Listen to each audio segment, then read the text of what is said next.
আমি আল্লাহর নাম নিয়ে খাচ্ছি।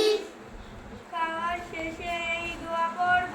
খাওয়ার শেষে এই দোয়া পড়ব। আলহামদুলিল্লাহি আলহামদুলিল্লাহি